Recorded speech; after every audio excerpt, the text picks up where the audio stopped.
take a piece of wire. This is a foot-long piece of copper core wire that I'm using, and I've marked 2 inches here at one end, and at the other end I've made a marking at the 4-inch point from the other end.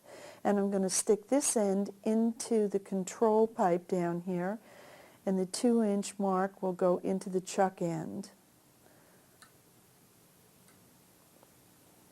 I'm going to put the brake on so that sits still so I can use both hands, and tighten down the chuck head right to the 2-inch mark.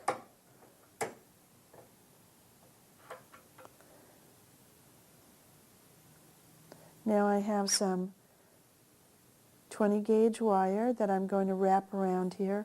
I make a sharp bend to start, and I'll find a gap in the chuck teeth and stick it in there to get started.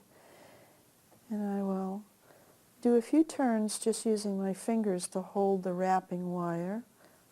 And I'm going to switch to this item that's called a ring clamp, and it's used for holding pieces of jewelry under buffing wheels. But for our purposes, we're going to use it around this 20 gauge wire.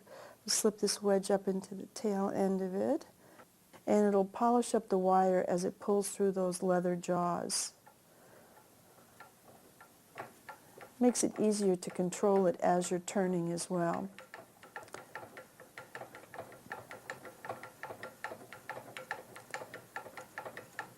Bear in mind, whenever you're bending wire, you are work hardening it. The heavier the gauge is, the faster it hardens up on you. To make the bead that we're going to make now, we need a rod that's about 6 inches long. So I'm going to coil 6 inches of this 1-foot piece of wire.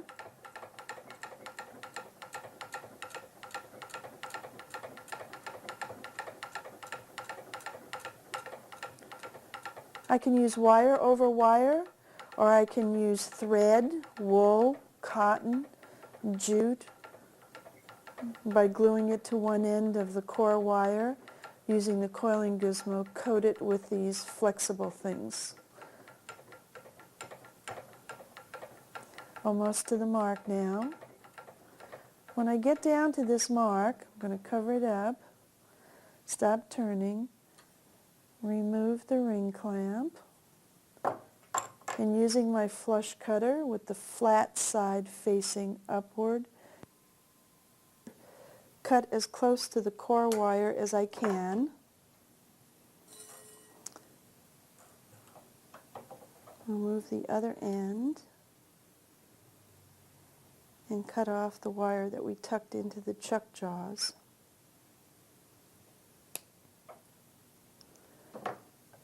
I'm going to take a tool that has flat insides, these are my bent nose, and continue to press the wire to the core wire, burnishing it down so it's nice and tight, nothing sticking out.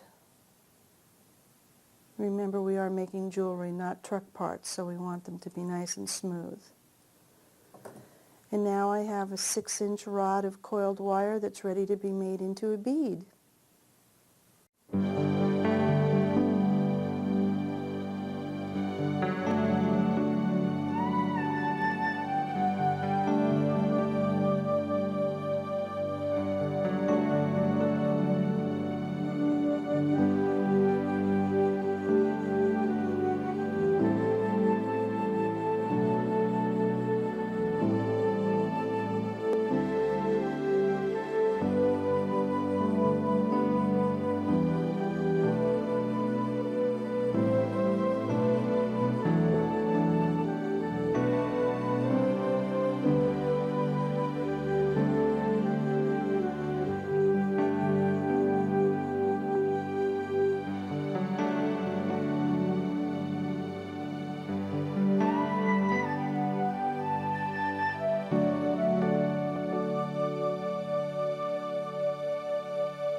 I've taken the large rod that comes with the coiling gizmo kits and placed it into the chuck. And I've also squeezed in there with it, before I cinch it down, the 2-inch end of the coiled rod that we did. I'm going to cinch that down tight, bend it at a sharp angle, 90-degree bend, and starting moving the handle away from me, I'm going to coil that 2 inches of wire. And when I get down to the coiled part of the rod, I'm going to put my thumb down on top of it just to guide it, to start it along. I'll go down to the end of the wire now and coil the rest of the bead up. When I get to where I've run out of the coiled rod, I'm going to continue bending around the large rod in the chuck until I run out of wire. I'll loosen the chuck, and I'm just going to slip out that large rod, and I'm going to slip in a knitting needle, smaller knitting needle, because I want to have a small circumference turn at the end of these beads. I'm going to center the knitting needle in the chuck, cinch it down good, and I'm going to take this straight piece of wire that I just pulled out and put it back between the chuck teeth and start pushing the handle away from me to coil that wire tight down to the knitting needle shaft. Between my thumb and forefinger, I'm going to hold the first coiled loop and continuing to push away from me with the handle. I want to cinch it down so it's tight to the knitting needle to get the bead, the barrel shaped part of the bead started forming. I'm going to slip that off now, and using my pliers, bend this to a 90-degree angle, and I'm going to slip that back on the knitting needle and put the straight part of the wire between the chuck teeth, and once again pushing away from me, turn and cinch that wire down to the knitting needle. And once again with my thumb and forefinger, I'm holding the first coil of the rod and twist it and cinch it down to the knitting needle as well. As you can see, we've already started to form the barrel shape of the bead. We'll finish it in just a moment. Now that we've completed tightening down the ends of the wire on this bead and tightening down the last coil, to give it the barrel shape we want to give it, I'm going to loosen these inner coils. I'm going to be turning one hand clockwise, the other counterclockwise, and that will kind of unscrew the center of the bead, making this larger. And I'll move from side to side and keep rotating as I do it to keep it circular and not becoming elliptoid.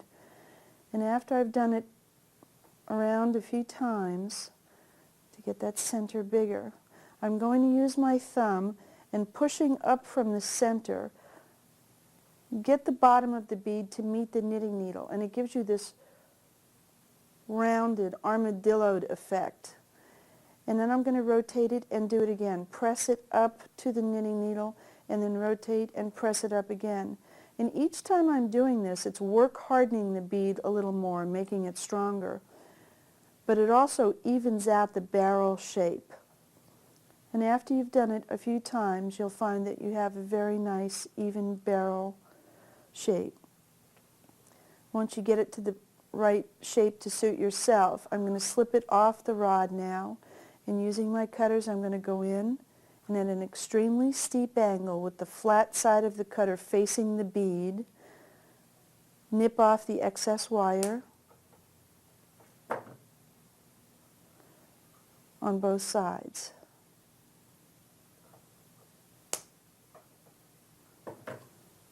And there we have a finished coiled wire bead.